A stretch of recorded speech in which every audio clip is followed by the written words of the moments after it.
This is a special utilities commission meeting. Yeah, a little feedback. A little feedback. You get it, Rick? Yeah, there we go. Okay. It's 7 o'clock on February 27th. And this is a special meeting. We moved it from earlier in the month as a result of school vacations getting in the way. Now I'd like to call the meeting to order. Sven, do you want to take attendance, please? I will. Hiram Cantu, Present. Mike Collins, Present. There, you made it, Mike. You in a cab? I'm in a car. Yeah, heading home.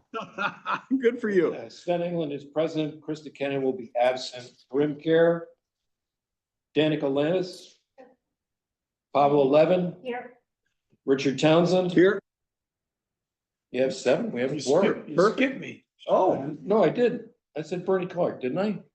Oh, It's right in front of. I already checked you I made out. a I point. must have been ripping through, sorry. For the record. Okay. Excuse me. The first thing on the agenda is to approve the minutes from the December 17th meeting. Does anybody want to make a motion? Make a motion, they look good. Okay. I'll second. You second it. All those in favor? Aye. Okay. It Aye. passed. Aye. Okay, now we're open for public comments. Members of the public are welcome to provide comments to the Utility Commission on agenda items scheduled for review and or vote. Comments are limited to 2 minutes. Any takers? No? Online. No, nobody on and okay. Okey doke. The first thing we're going to do is welcome our new commissioners. We thought that would be appropriate. They've both been sworn in. So we're all above board. It was hard to get somebody sworn in, wasn't it? Yeah. So why don't I'll tell you what, why don't you introduce yourself? Okay. I think, let me see if I can get it right. I think Pavla is replacing Jill. Correct. Right. Okay. And we're going to have a vote for a secretary in not too long. See if we can turn up a new secretary. So do you want to just introduce yourself? Sure. So my name is Pavla Levin, and my husband and I moved to New Canaan in 2013. So we've been here for about 12 years. We have 2 boys who are in graduate school, and they went to New Canaan Public School. So very proud. My background is in software engineering. So that's why I was interested in joining the Utilities Commission, because I figured my background could be helpful. And the reason why I only got around now to joining is because I have been actually active in town for quite a while, but my job was preventing me. And now that I'm sort of semi-retired, I figured this is a good time to jump into something a little more challenging with the town. So here I am. Welcome. Thank you. Welcome. All right. Hey, Danica. everyone. Great. Thanks for having me. Yeah, I'm Danica. I am originally from New Canaan and grew up here, went through the whole public school system, and then moved away and spent most of my adult life in New York City and came back in around 2018. I have 2 little ones, one in South School and one in pre-K. What else? So my professional background, I'm a product designer, work with a lot of engineers. Software engineers, so understand your field. Recently just was at Meta for the last 4 years, and now working with my husband on a business that we've started for the last few years. And yeah, very, very excited to be part of this Utilities Commission. So thank you. Good for you good for both of you for coming. We can certainly use the help. What struck me is, and I might have it wrong, but you worked on inventing a software product, right? That you in the end sold. Yes. I thought it was a very creative product and one that was very well needed around the world. Do you want to just describe that for a second? Yeah. Okay, sure.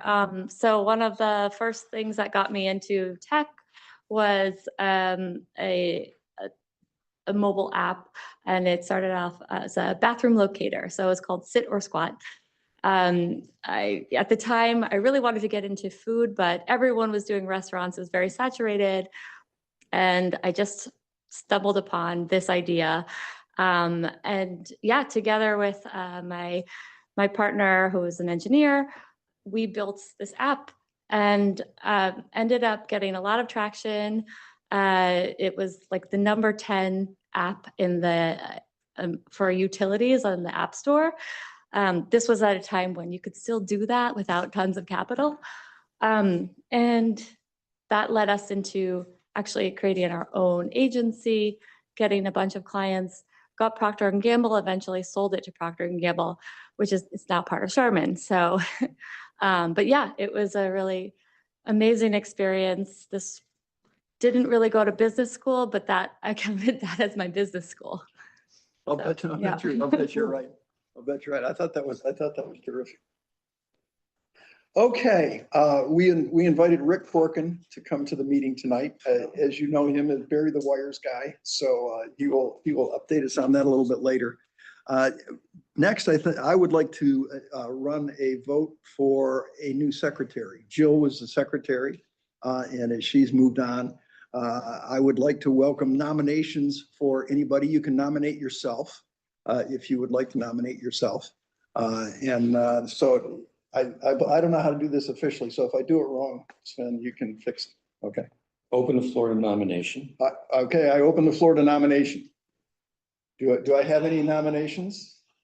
Any volunteers? No. I have a nomination. I would nominate Pavla. Any other nominations?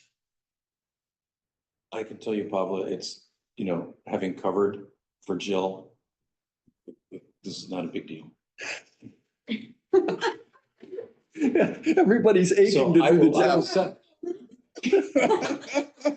so I will second the nomination. Oh, terrific. Okay. Any nominations from the floor? Move that the nominations be closed. Okay, Then we have to vote that the nominations are closed. okay. Vote to close the nominations. Aye. Aye. Unanimous. Close the Yeah. nominations. All those in favor of Pavla? Aye. Aye. Aye. You won your first public election. Thank you very much for being willing to take on this job. Chairman, Yes, on the motion to close the nominations, who made the motion? I did. 1 second. Bernie seconded. Bernie seconded. Thank you. Okay. Okay, update on cellular coverage. And I think I'm gonna do that since Krista is not here. Oh, no, this is a good one. This is a good one. Because Pavlo's been into doing stuff already here. So we actually more got done than looks like it got done from what you'd see.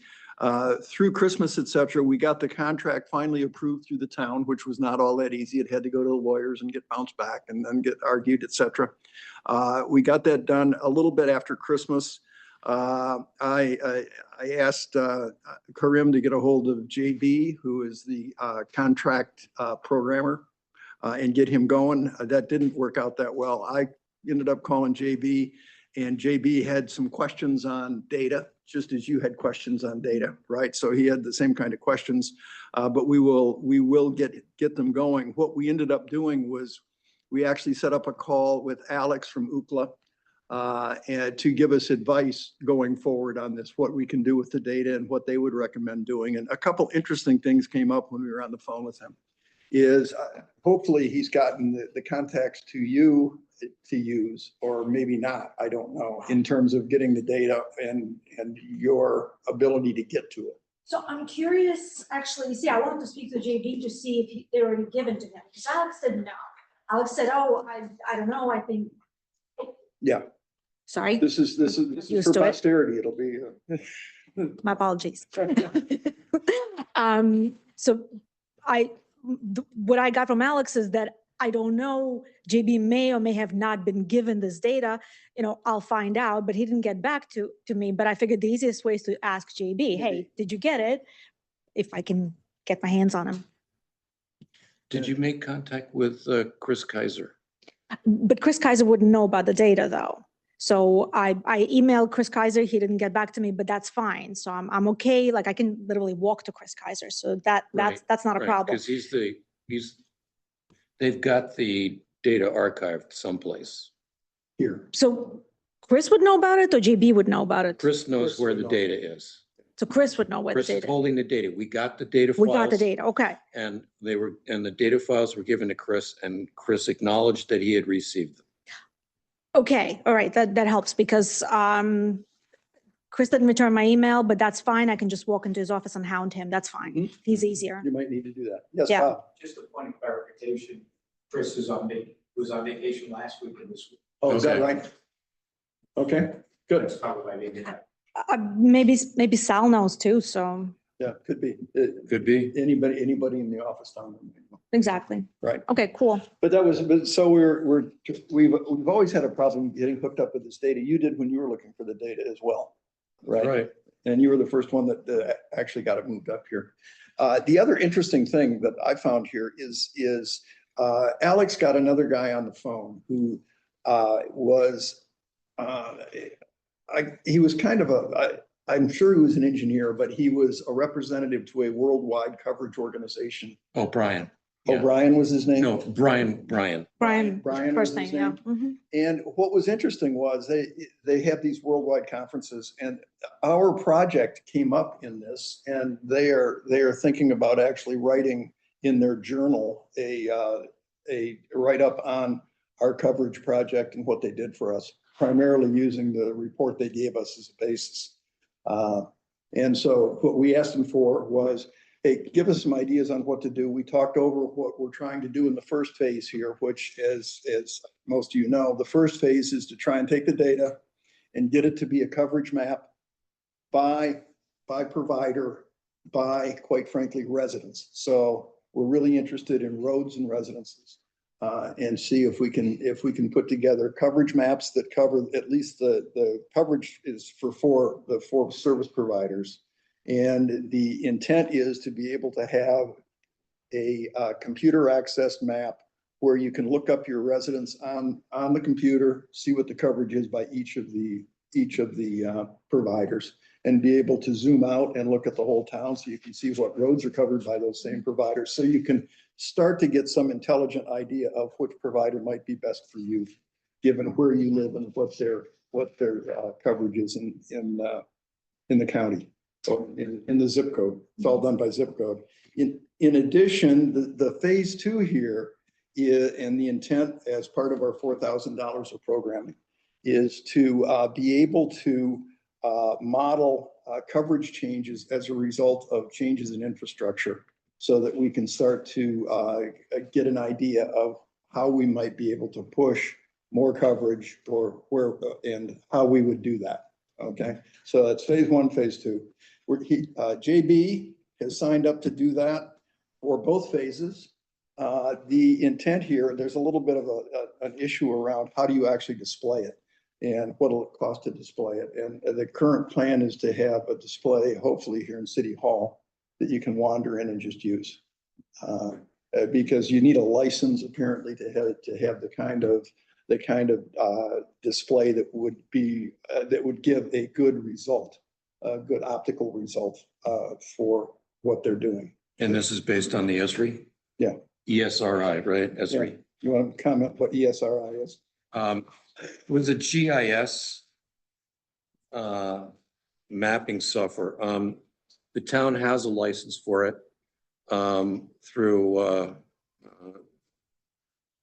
was it one of the consultants that works for town. The town has a license to it. We use it for GIS for police, fire, ambulance, public works, anything else that you can think of.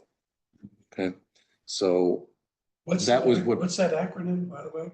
GIS, global Um, geographic information sourcing. I looked it up don't and know. forgot. It's basically, you know, like if you have stuff that is located at a specific location, you know, you can map it. And Okay. it effectively is a top map, right? And An yeah, electronic top map. and you know, fire maps, water sources and hydrants. You know, you can map buildings.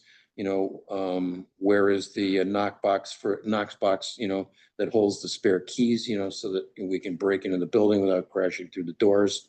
You know, all kinds of stuff like that. Thanks. Yeah. The acronyms sometimes go Ge- over their ge- heads, so. Geographic Information System. Okay.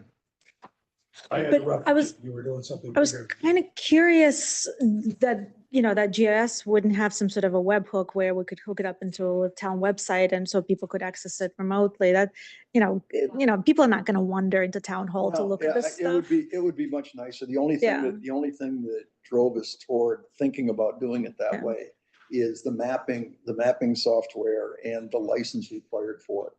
And the way they typically sell it is into companies where they've got individual licenses by user. So, and so you don't want 20,000 licenses. Oh, no. Well, you don't need 20,000 licenses for each resident. We would have the license as a town and then we'll just display the results on the But and website. if it works Yeah. out that way, Yeah. that'll be fine. Yeah, But that's part I'd like of, to shoot for that. that's part of Yeah. figuring out how to do this. Makes sense. The Okay. problem, the product is called ArcGIS, capital A, small r, small c, GIS, all caps. And it is managed by Ty and Bond. Okay, that was the information from Russ. Okay. All right. Anything else you want to, either, all three of us were on the call, so anything else you want to bring up? So I was kind of, because, you know, as interesting as heat map would be to look at, it's, you know, it doesn't have much utility in terms of like actually getting the signal. Because, you know, you know, when you have a signal, you know, when you don't. So you kind of, you know, it's sort of self-evident. So I was really more interested in obtaining the data to see if we could actually like use artificial intelligence to actually generate some sort of a suggestions for improving the coverage. And I get it, we're not going to get 100%. I would like to shoot for like the lowest hanging fruit that we can get for the least amount of money. And, you know, I understand our difficulties with the towers and things like that. So there are other options, and to see what options we can put on the table other than towers, you know, to expand the signals. So hoping like we can sort of get I need to see the data to see what I can do with it. But that's really my plan, to kind of get some sort of a scenarios going using that data. Yeah. I think that would be great. I think that would be great. Mhm. I think the maps will be more useful than you think. Because the maps that are currently available Yeah, don't so- work, right? Because they Yeah. lump everybody together. And we can work on both at the same time, you know, like Yeah. totally not mutually exclusive. Yeah, I mean. No, that's yeah. that's a great idea. And I feel like with maps, we can hit the ground sooner so we can show the results sooner. Because what I'm talking about, like, there's going to be, you know, like, well, first I have to see if I can even do that. And then, you know, we have to put it in front of, you know, all the committees and everything so that they can say, oh, no to this, yes to that. You know, that's going to be that's a longer term. Mhm. Maps we can hit Yeah, probably well, that'll be very great quickly. if we can, you know, we've been around a year and a half. Mhm. So if we can actually do something besides just get a study done. Well, we've got, you know, we had the maps, but, you know, and, you know, we did get, you know, not the executive overview that we finally got out of Ookla Yeah. after we discussed with them That's what useful, was needed, yeah. was useful. You know, the main thing, you know, I think that needs to be understood by everybody, it's more than just signal strength. Okay. It is. It's, you know, can you not, it's not, can I just establish a call? It's, you know, like, can I keep the call without dropping it? And what's my capacity? You know, so much of what we do on our phones nowadays is, you know, is not a voice connection. In fact, most of it's not voice connection. Right. Right. Okay, Okey doke. I'm good. Okay, second thing I've got on the cellular coverage is we had an interesting thing that happened between Thanksgiving and Christmas, and since then, which was I went to school, quite frankly, on how do you expand a tower? Because on like the day before Thanksgiving, there was an application put into the Siting Council in Connecticut to expand the Silver Hill Tower. from a 40-inch tower, 40 inch 40 in foot. diameter. Oh, 40 40 inch. inches in diameter to 56. And I think it was like 85 feet tall, and I think they want to take it to 110 and add several more antennas. And it was being put together, I believe by, I'm a little confused on this, I believe by Verizon. But I think T-Mobile is planning on going on it as well. No, I don't, you've got the package, so, Yeah, by the way, do you want it back? nope. No? Okay. I studied and everything like that, so I was like, oh, if Rich No. wants it back. And Okay. no, and that's, by the way, on the siting council, that's all available. Okay. All you gotta do is go in with the little case number, and you can go in by zip code, and then you Mhm. go in by we're in New Canaan, and then they will list all of the things that have been approved with all of that detail behind it. And so, here's what I went to school on, is how does this work? Because, I got stopped in the Rotary meeting, by Keith Simpson, who happens to be in a butter to Silver Hill. And so he got a letter that said, we're gonna expand the tower, right? And only the abutters got that letter. And the other person that got the letter was Deanna, she got it in her office. And so I'd never seen it, and Deanna didn't pass it on. I think she just didn't even think about it. But it was very interesting to me because it gave Keith, as an abutter, 30 days to put questions in, et cetera. And so I just, in dealing with Keith, say, you're gonna put some in, yeah, I'm gonna put some in, et cetera. Well, they were due by Christmas, so they had 30 days from Thanksgiving to Christmas to get their comments in. So Keith put his comments in, and I wrote a note to the chairman of the siting council and said, when you're going to approve something, New Canaan would like you to do the following analysis. Is we would like to understand, as we change the towers, as we agree to change the towers, how much additional coverage we will get by how many more residents, how many more miles of road, and how much more power is going to land in our town as a result of these changes. Which is especially important in the valley. Exactly. And so I got a letter back the next day, which amazed me. And the letter I got back the next day said, well, that's really interesting, but there's nothing going on in your town. And so I wrote a letter back and said, I think there really is, and here's the number, right? And so I sent them the questions, et cetera. And then as soon as I said, yes, there is, I got a note back the next day that said, oh, that one's approved. And so I think my letter got it approved. I'm not exactly sure, but what it taught me was the following: is the stuff we don't get notified. And the point of the siting council is, of course, probably to increase capacity. That's their job. Right. Right. And so we probably we're not on either particular side, but I think it is nice if we're able to figure out what is this addition going to do for us. And I think that what you're going to be working on is going to help do that as well. I just thought that was quite interesting. The other thing that's interesting is some of the other technologies don't require going to the siting council. They end up going to Pura, which is Right. for the smaller stuff, not the towers. And so we never see any of that. The cans. But yeah, we never see any of that. Rich, but the expansion hasn't taken place yet. So we did already the survey, and once they expand the tower, we're not gonna have the expanded thing. Right, So no, how, that's right. so how are we that's gonna right. know? That's right. Not without doing a little bit more work. Not without doing a little bit more, Did they submit, are there new estimated coverage maps? not to my knowledge. Yeah. Not to my knowledge. They didn't send me anything else back. They didn't send me anything else So back. be why it would have been nice to have a person that talked to Verizon for us, Yeah, and needle exactly. them on these things. Exactly. And what's the schedule on the expansion? When are they? I don't, starting? maybe you remember the date. They have so many months, 18 months I to start. don't, think. because like they keep going around in circles. So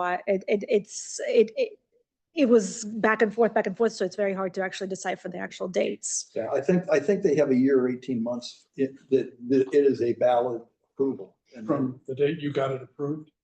Yeah, from the date I got it approved. The interesting thing is, the tower down by the armory Mhm. in Norwalk, there's been a second tower approved next to it, I Mhm. believe by Verizon as well. And I don't think they've started it yet, have they? And it's been approved since last March, I believe. They've been talking about the second tower since you and I were on council, Yeah. Yeah. you know? Mm-hmm. Mm. Mm-hmm. Okay, so that's one of the things that happened that I thought was interesting, but in my mind, it's right along with what our strategy is, which is see, rather than try and put new towers in, let's see if in the short term, we can do something with the towers that are here, Right. right? And get some more on it. I have a question on that. Yep. So going back to that map, Yep, and I assume there's like, you could see timelines in that map. And that's kind of like sort of, so let's say this expansion happens, we see today we have this much coverage on the map. And when the expansion happens, we can see how much it grew. That's why I was asking, Yeah. did we get an expanded coverage map from Verizon or the siting council? And the We answer was did. No, so that Verizon would have to be the only people who would have that Right. data. if And you, I'm sure they have that data because they had to make a business case. exactly. And the ways these maps are made, I mean, the way the data most is made and the stuff that is given to the siting council is generally models. It's generally not a drive-by thing like we have. It's generally not real data. And when we requested a map for the town, what we got was a map for the town, and the siting council went out to all of the suppliers. They said, please give us your coverage in the area. And we got one map Mm. with everybody combined on it. And so you couldn't tell that Verizon has nothing in the northeast corner, right? You couldn't tell where T-Mobile was and where they weren't. Mhm. And so it's interesting, but not very useful to anybody, I don't think. And I don't know, Our data is useful. our data is very useful, The stuff that isn't useful is the siting council's aggregate map. right?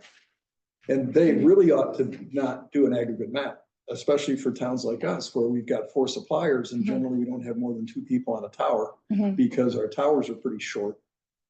And so it's just interesting.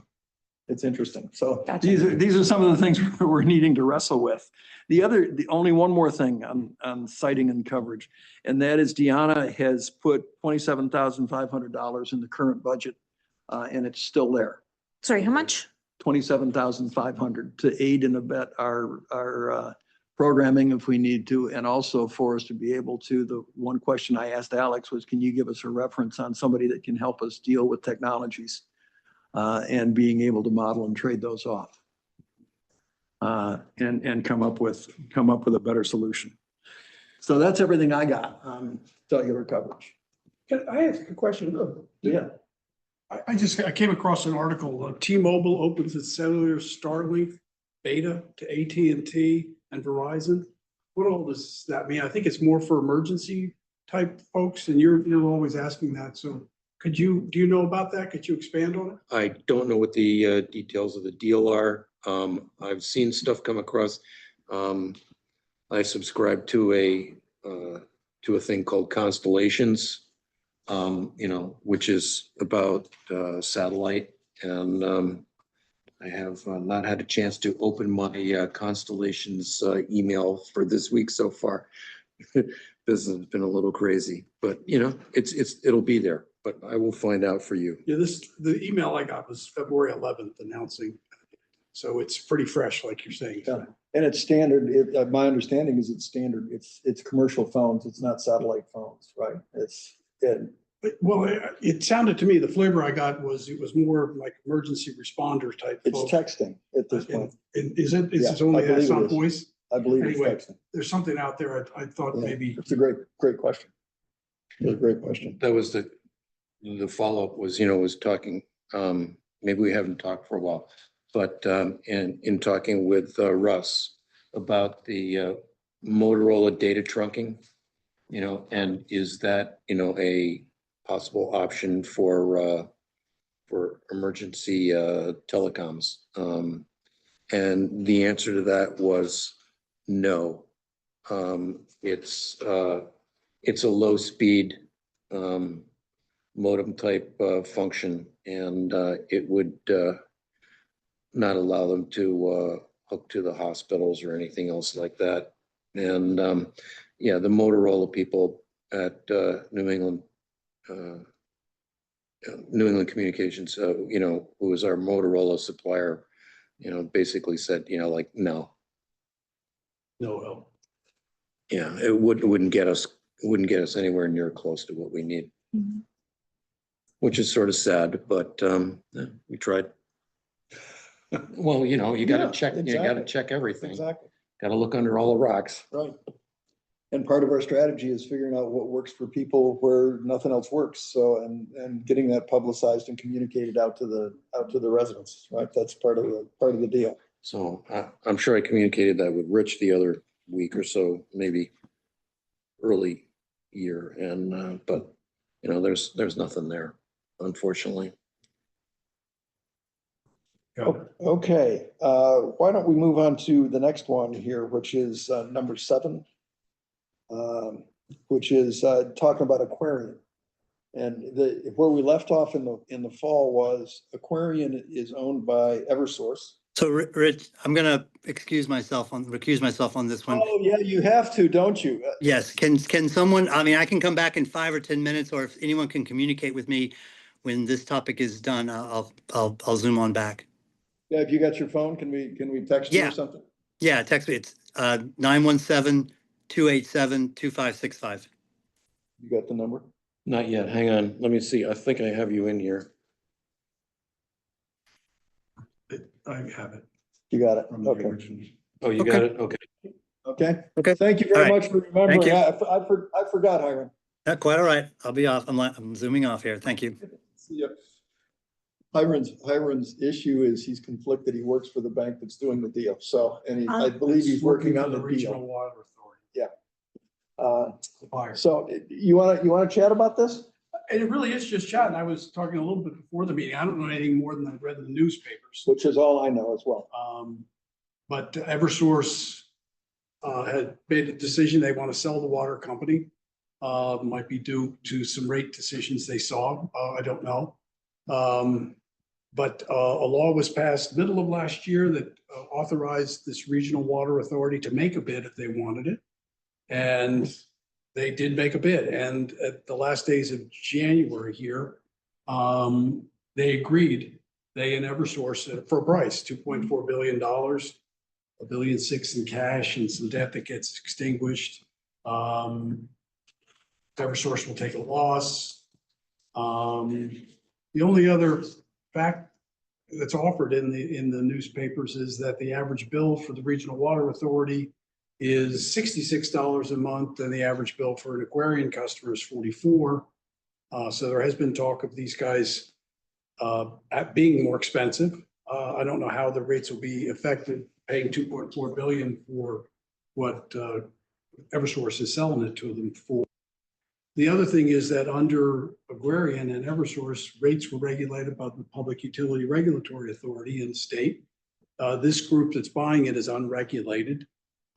It's basically local representatives that make up the cooperative of it that all vote on rates, and it's unregulated. So that's as much as I know. It was agreed for a price, hoping to close it late this year. This is what the articles say. I mentioned the rates that look like they're higher. I've mentioned the regulatory authority of it. What still has to be approved is PURA in Connecticut has to approve the deal. Massachusetts has a similar group that has to approve the deal. And I believe it was New Hampshire is the third state that has to approve it. So there's some hurdles there. There are some politicians in the state that are trying to do something to try to block it because they don't like what they're seeing. So that's the update. It's really just a regurgitation of what's in the newspaper. I'm not sure how you get inside. It's a private transaction. So anyway, that's the update. The guy that knows about it just left. As he should. As he should. He's with Wells Fargo and they're representing the regional water. Yeah. In the purchase.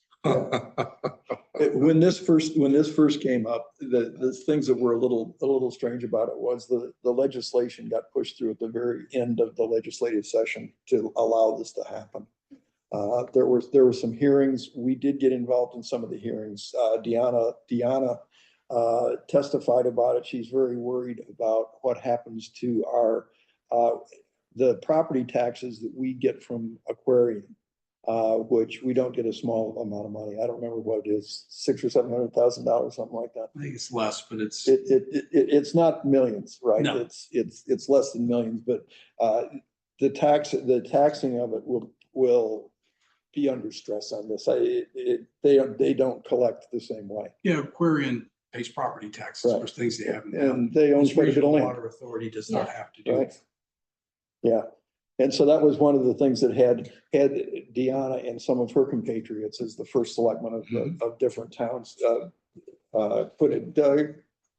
being against this. Is this regional water authority, like what type of entity is this? This is a private company? Like what is it?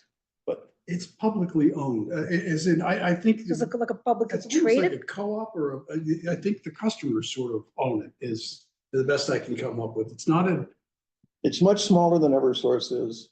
Like Eversource is a It's- publicly and- traded and- company, yeah, right? And no, this, it's owned by, yeah, Eversource is. Eversource is. Eversource But it- is. Right, but like this new authority, It's not a publicly traded company. as what far the as hell I is know. it? Well, this is the kind of questions I'm people. gonna it's- look it up, it's because What's the It's- point here? It's referred to as a quasi-governmental agency. It's That's very enough. interesting. Yeah. I want to look more. Right? Totally, I'm gonna totally read up on I this. asked Deanna about this and said, is there anything we should be doing? And she said, quite frankly, there's really nothing to do until it gets up in front of Pura. And she said, that's really gonna be the place where it'll get stopped or not stopped is from Pura. Which, Well, that, we could influence Pura, I guess, because Right. we're in the state, but Because we're in the state. Massachusetts No. has still got its approval and New Hampshire, so. exactly. Wow, the first time ever I'm rooting for Pura. Exactly. So that's all we know, but I thought we should put it on the agenda and get it, just keep us cognizant of it. It's probably one of our few utilities, because I don't really believe cellular is a utility. The I Regional believe- Water Authority is a nonprofit corporation that provides 45 million gallons of water a day and related services to 430,000 customers in south central Connecticut. So like IRS wise, it's that non-tax paying kind of a thing? Oh, that stinks. Yeah, well, we'll see. They don't pay property taxes. Right. Charming. Yeah, exactly. And yet their rates are higher. Someone's making money. Well, you know where the rates are going. And you know the direction anyways. Well, with that, They're Rick, up, they've would got you come annual up? reports. if you would, and tell people who you are and what your address is, and then bring us up to speed on where we are on Bury the Wires, and just a little background for Donica and Pablo. Sure. Greetings, everyone. Rick Corkin, longtime resident in town. And as I got into retirement, I started thinking about ways I could contribute as well. And one of the areas that I became interested in was seeing if we could find a taxpayer responsible way to make our utilities more resilient to major weather events. So I've been working on providing information about a very modern business approach, very targeted to just focusing on those wires that cause the most outages, the most frequently in town, and to see what sort of financing techniques can be done. And like any good business project, the idea was to have a proof of concept. And we've been working on perhaps making South Avenue a proof of concept to see if I didn't catch the number. the financing and the other parts of it work. And so that's where I'm ready to give an update. So I think the other members are aware of me, but Pablo and Danica, do you have any questions before I give you an update? We've met before. Oh, You presented to me at, at my house oh, right. with Kathleen. Oh, right. Yeah, Oh, now I remember, like. Oh, yeah. Yeah. So you On- are up On to South date. Avenue, so Have I yeah. presented to you too? No, right. very But good. yeah, treat, nobody cares. Okay. But yeah, no, this is great. It just goes out all the time. My wife Okay, used to vary, but I'm not told anybody to care. Yeah. Cardboard Hill. But I think, the thing you didn't mention, Rick, was the reason I became very interested in this is Rick did this on a little piece of his street. Right? And so he successfully did it. He did it in what appeared to me to be an economically viable alternative. Mhm. Right? And he's willing to spend his time trying to get the rest of the town to listen. And I think the Utilities Commission is a place that listening can take place and help them along.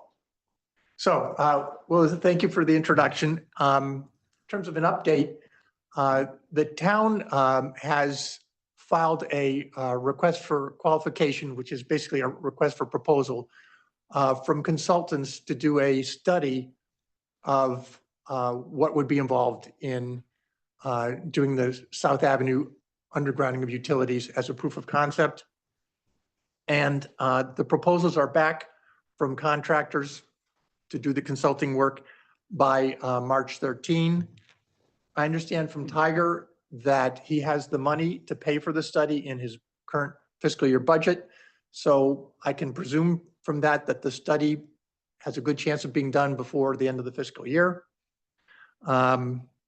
And the study would be aiming to provide the specifications for all the work, which you'd expect, but also to provide information that would facilitate applying for state or federal grants. Seems a little unlikely these days, but it's worth trying.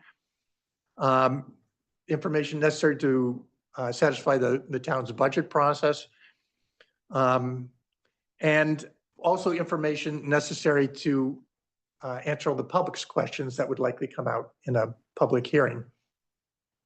And if you are interested, I have a 2-minute video of a consultant study to the town of Greenberg. This is Greenberg actually had a very similar project, about a mile worth of road. And they had a town hearing where a consultant presented the project, and it might be interesting to hear just 2 minutes of it. Mhm. If you like that? Yeah. Yeah. good. All right. We're always up for movies, just like when we were in elementary school. Playhouse Theater here. Okay, so I need to share my screen. I need to make you a co-host. Okay. But this is something that's been building steam around the country. San Diego's into it. Con Ed is into it down in New York. For your focus. Okay. So this is where, am I, is my screen being shared yet? Here, let's see here. Did you share? I did, but, Okay, now where's your file? okay, it's right here. Bring it in, open it. So Pablo, RWA was established by the Connecticut General Assembly When? So, in 1977. Screen. so it's a state entity. I Oh, here. think it's a quasi-governmental organization. It has, it is, they have audited results up, annual reports, yada, yada, so independently audited. So is that legal for state to buy stuff? Okay. If you pass a law. Yeah, Yeah, the state passed the law to allow it. I've done this before. I don't know You why it's can't. not working. Pass laws to enable yourself to do Co-host. stuff? it was originally the New Haven Got Water my Company, video. founded by Eli Whitney. And is now The fact that I've got the video turned off is established by the doesn't make any South- difference, right? Central Connecticut Regional Water Authority. Got you on now. Yeah. Make sure you're still on share. 8% rate increase and the Public Service Commission. Try this. One participant can share it. And then the state, they just swoop in and said, "Bye." Yeah. I'm gonna have to recuse myself if the, Sorry. Yeah. Okay, here we go. Oh, that's right. We started talking about it again. Don't worry. Sorry. We'll be quiet. It's right here. It's up. It's a great idea. All right. Now, I'm gonna have to see if, let What happens with the sound? Turn your Okay. Volume up. Oh, sure. There won't be an echo? Yeah. All right, so this is a Con Ed engineer speaking at a town council meeting in Greenberg, Westchester. And this was back in 2023. The project was actually started and I believe it's been completed. So Did they actually bury the wires or just study it and then turn their nose up at the price? no, they buried it. Good for them. So not sure what's going to happen with the sound here. Let me just check this out.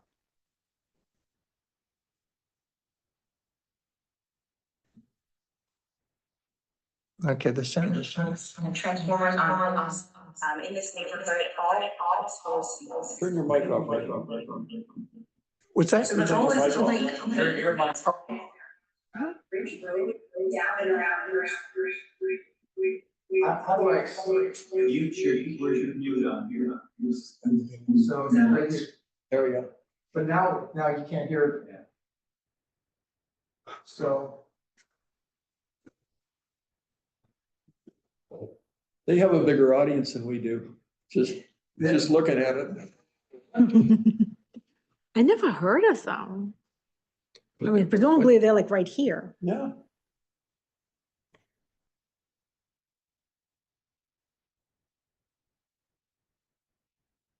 Birchwood Lane.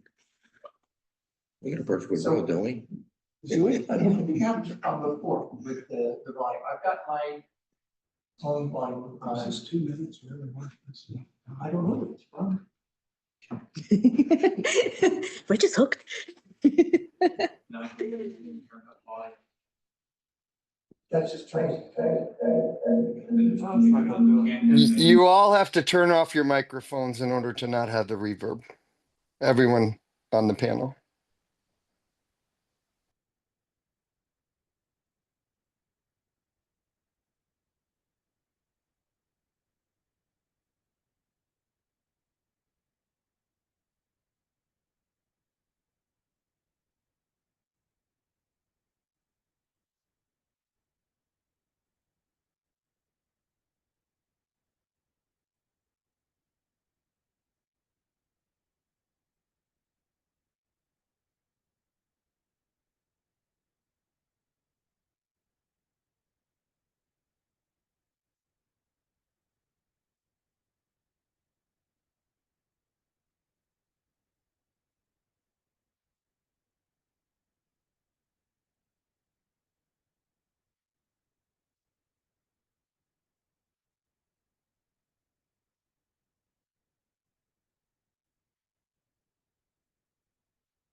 Now we can't hear.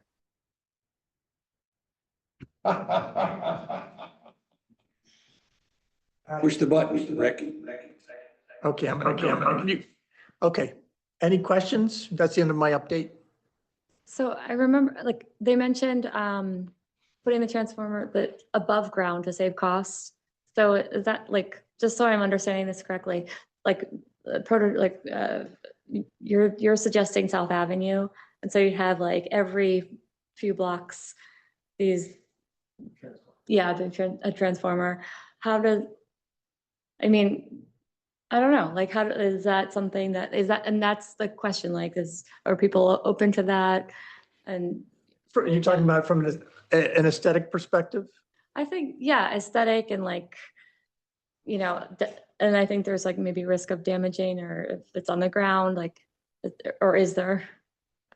I would encourage you to look at Hoyt Farms. You'll see some transformers there, but you also see that some people have planted all around them, and you wouldn't even see them. Yeah. I've got a transformer in front of my house. You will not see it. You can drive by it, you wouldn't see it.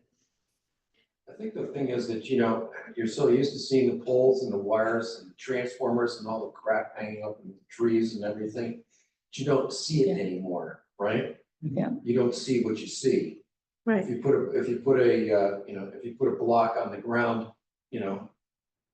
it's something new and your eye will catch it. But transformers are visually much more appealing than like ugly poles Yeah, with yeah. like hanging wires. Yeah. Yeah, I mean, transformers just, When right. I was a kid, you used to be able to drive, through a canopy of mature trees all the way from the Merritt Parkway to center school. It was Mhm, yeah. just a canopy of trees. Wow. Since then, with taller poles, more trimming, the trees got old, and pouring salt on them because many of them were sugar maples, very sensitive to salt. All those trees have died. So Really? it was. Mhm. If you go past Saks, right, Mhm. and you're driving up, toward the entrance to Waveney Park, Yeah, and that's the right. trees come over the road like that, that's what it was like. Oh, wow. So beautiful. Where would the transformer be versus the road? I mean, would it be right there between the road and the sidewalk? It could be right in that area, yeah. It won't be too far away from that.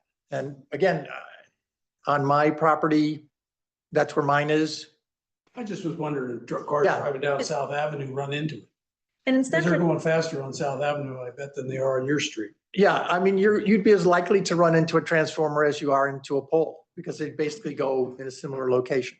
True, but if you hit the transformer, you lose the power. The pole doesn't give. I don't know. I'm just asking. I suppose if the pole is more resilient than the transformer, I suppose that's true. Just a question. Yeah. I find this very funny. I've got a pole right in front of my house on Main Street, right in front of my house. It's been knocked down twice. Okay, by car accidents. This morning, the traffic was stopped and guys were up in the wires, changing wires out, coming and going. There's always something going on. Oh, is You're that why right. Netflix came My out? pole just got hit too, When they dropped the in front of whole my line into house. the street. I was on Knocked it vacation over. when the whole thing came down. lady drivers. Okay, I have another question regarding okay, on South Avenue, I know Yeah, that she there didn't make out are too well. the proposal, I don't know what the state of it is, but the trees coming in, is that something that could be done alongside, planned with this? Away from the. It would ideally have been done sequenced so that the undergrounding happened first, then the tree second, but I don't think it's going to happen. So I think the undergrounding is going to have to be done in a way that it doesn't impact the trees that will already be there. I was So, yeah. curious about actual like sequencing. So like my experience, we lived for a short while in Stanford and we did have buried wires in our neighborhood. So we had a cul-de-sac with buried wires, with transformers, it was actually really nice because when our trees fell, nothing happened. However, when trees fell on Den Road, our power still got cut off because we were sequenced like after the wires that weren't buried. So perhaps, like I love the idea of burying wires. I mean, it's just That's a no-brainer. I guess I kind of also want to sort of expand on the topic where they're like, oh, we pick a neighborhood with a lot of, outages. That might not actually be like very consequential. They probably need to start somewhere, from some sort of a hub and then branch out, because otherwise, yeah, your wires are buried, but then somebody upstream, the tree falls, you still get cut out. So let's take Hoyt Farms as an example. Hoyt Right. Farm does lose power, but it's during a storm, but it's not due to any trees knocking down power lines in Hoyt Farms. It's due to feeder lines into them. Exactly. So let's give an example. In Hurricane Isaias, about 1,600 wires came down, okay? If you were to take, let's say, 10 miles over a 20-year period of our town's wires, the 10 miles that carry the most customers and also historically have come down the most, you would be, when the crews go out to fix things, those would not have come down, because there's no correlation between the weather event and underground wires going out. Whereas above ground wires, there's a huge correlation. Typical day, if you look at power outage in New Canaan, typical day is 0. And then, Hurricane Isaias, we have 1,600 wires down. And that's because of the high correlation. There's no correlation between underground wires going, stopping working to a weather event. So I think what happens is, if you're stopping those underground wires from going down, they're going to get to the farther away places sooner.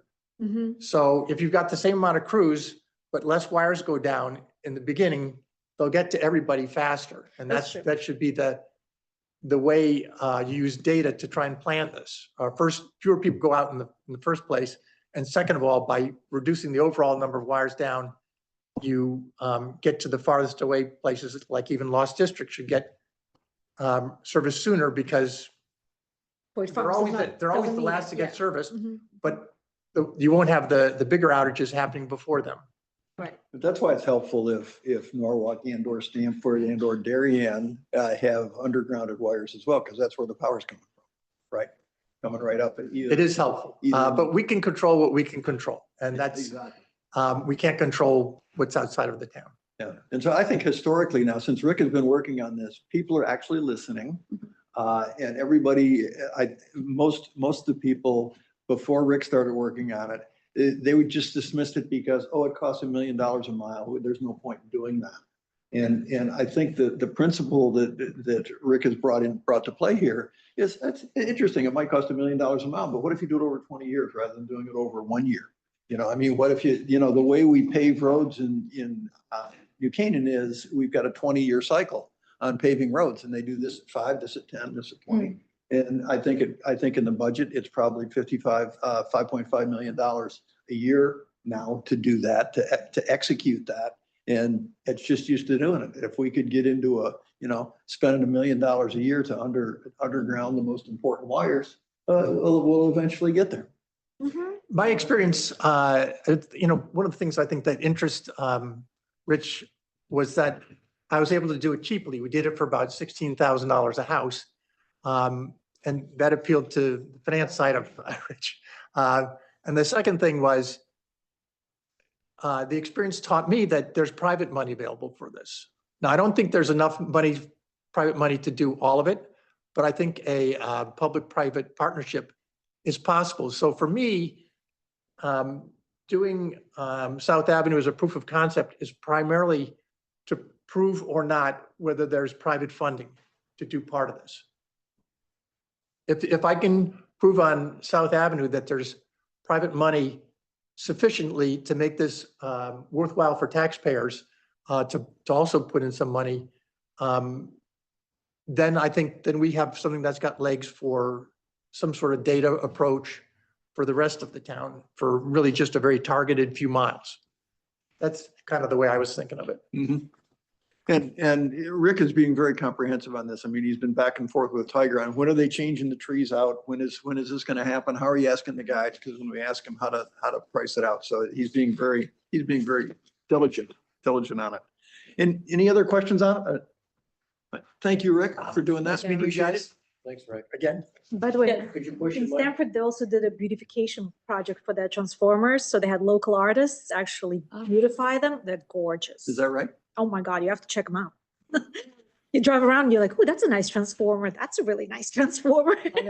They're gorgeous. Next on the agenda here is Axion Energy, which is the cogen story. And Mike Collins. Mike, are you still on? Yes, I'm here. Okay. You want me to just turn it over to you? Yeah, if you want to. Yeah, I had a brief note from Jim. Oh, James terrific. Green the other day from Axiom Energy. So just to give everybody a background, Axiom Energy is a company that makes a one-cylinder cogeneration system for homes that have large thermal needs and power needs.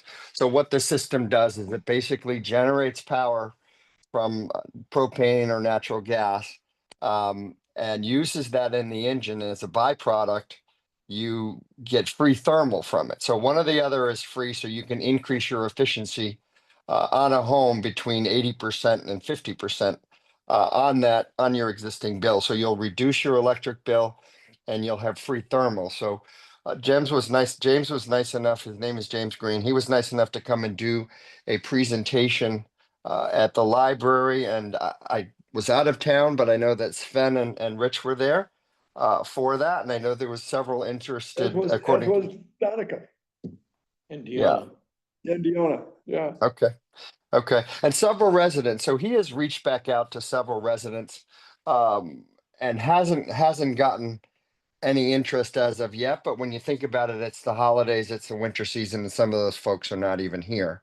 But he hasn't gotten any no's from folks either, as far as wanting to go to the specific sites in their homes and do an estimate to see if it's viable for them. So the most viable low-hanging fruit on these things are large homes, large power needs. They have thermal needs such as a heated pool, hot tub, whatever's going to use a lot of thermal. Those are the residents that would benefit the most. And also some commercial buildings would benefit from that as well, with the hot water and the kitchens and the laundries and whatnot. So that's where he came from. So he did have a call with one of our residents, Mr. Hobbs, sent him information and is following up with him. And then the folks that attended the meeting, he's also left voice messages for them, the ones that expressed interest, and he'll keep up on them, and hopefully we'll have a lead adopter on this thing, so to speak, so that we can get some traction. But it's nice to at least look at these items and offer them up to the residents, so to speak. This is a way that you can save money on your energy and also use energy more wisely. Did he suggest anything on the phone that we could be helpful on that doesn't compromise our independence? Thinking At this about, point- thinking Yeah, about Russ Barksdale and something like the inn. Yeah. Yeah, I'm gonna touch base with him. I didn't have a whole lot of time for him. He sent me a nice text message that Okay. but he says he really feels he has genuine interest from several folks.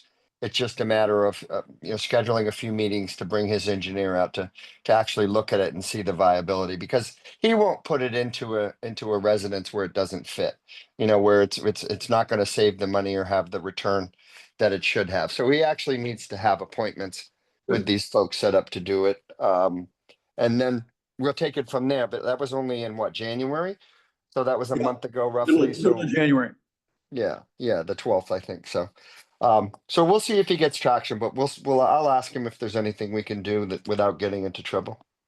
Terrific. If you talk to him, I think Sven's comment here is really important, because Waveney is in the process. It got through zoning, a 30-bed expansion of Waveney. It got through this week, actually. And so it's on its way to get this put in over the next year to year and a half. And so they've got an opportunity to look at their entire system as they do that, because the 30 beds are going to be hooked to the current building. And also I know they are looking at the inn, which is a place where I think about 38 people live. And similarly, it's going to be redone before too long. It's getting long in the tooth. Yeah, yeah, it is. Unfortunately, I've been there a lot, to the larger Waveney.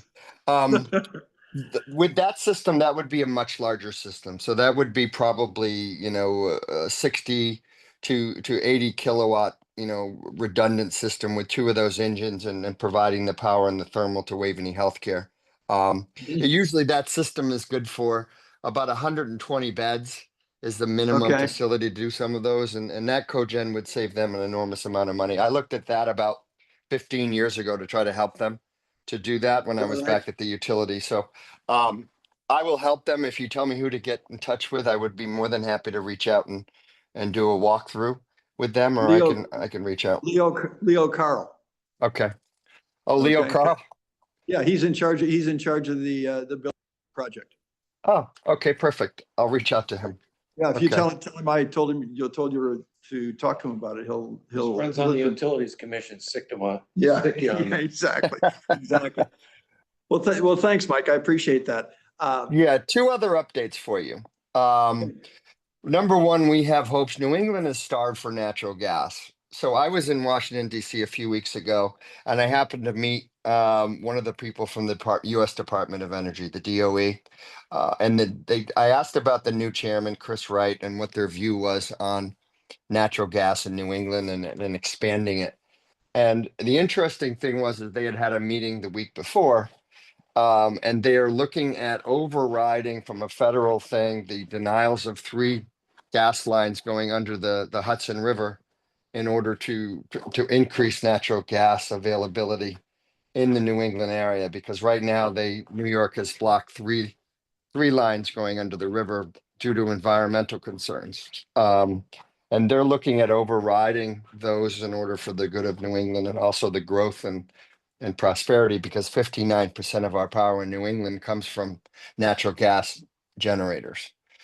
So we're looking at that, and the reason they're looking at overriding is because New York State has put 3 water lines under the Hudson in the widest area, not the most narrow, and a tunnel, but they have denied natural gas going under the Hudson due to environmental reasons, which doesn't make any sense because it's directionally bored under the river. It doesn't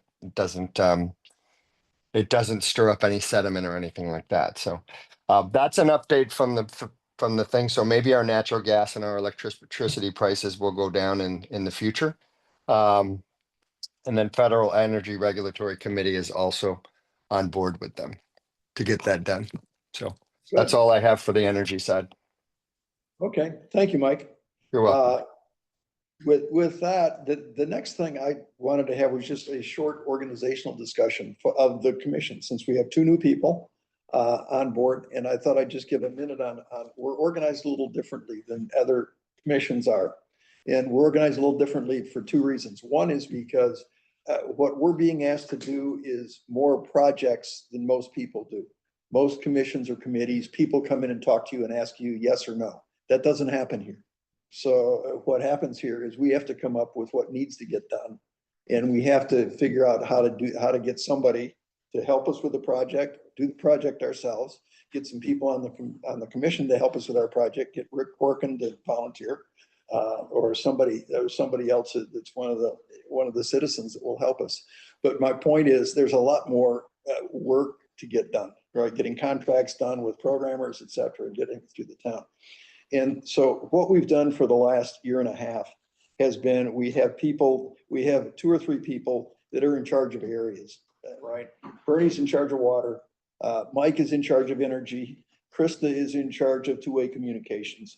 And then we had Janae was in charge of communications, because communications is a big deal for us, because what actually Deanna and the town council would like us to do is communicate more and make the citizens just understand available products for them, what's actually happening, right, with the utilities, and perhaps bring people in for forums from Eversource if we think that's the right thing to do, or be more interactive from a communication standpoint.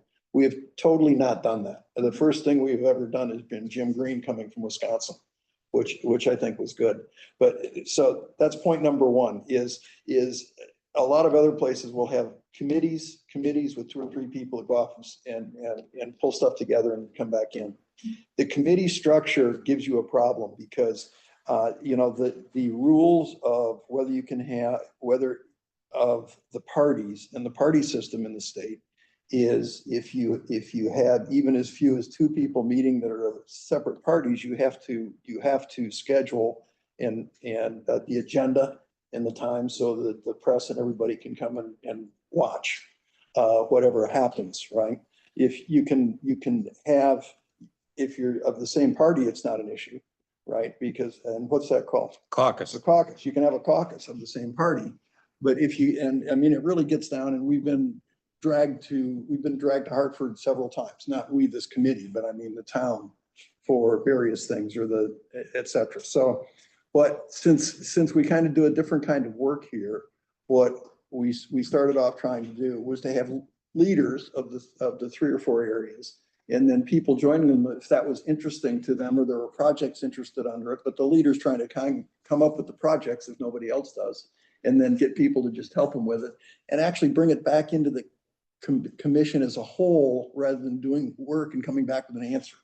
Do the work and come back with the information so the whole commission can look at it. And I think for what we're being asked to do, I think it's a better thing. And just to provide some more history, you know, when we, you know, we're still a young commission in getting ourselves together here. When we started out, you know, Rich and Krista and I served together on council, and you know, we were very careful about, you know, holding vendors at arm's length and stuff like that. What we did resolve late summer, early fall was that, you know, if we want to do things like not exactly sponsor, but, you know, allow public time through the commission or with the commission's help for vendors, for solutions relative to our mission, then that's perfectly fine. So this is why, you know, we talked to Jim Green and Axiom, you know, about the cogen system, and, you know, we're there, you know, supporting that, you know, at the library meeting. And, you know, these are the kind of things that we can do.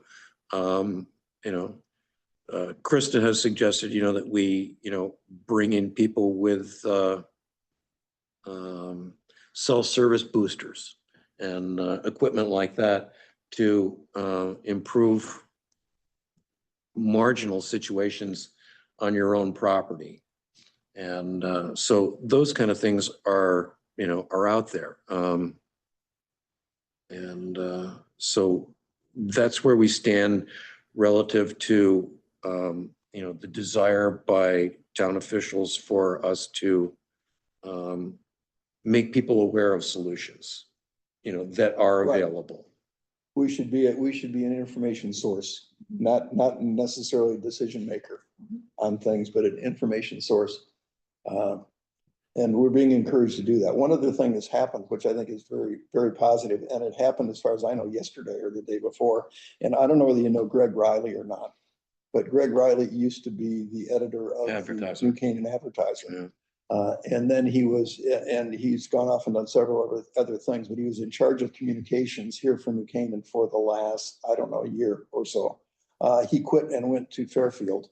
And he sent me an email yesterday, actually, that said he's quit Fairfield and is working for New Canaan again.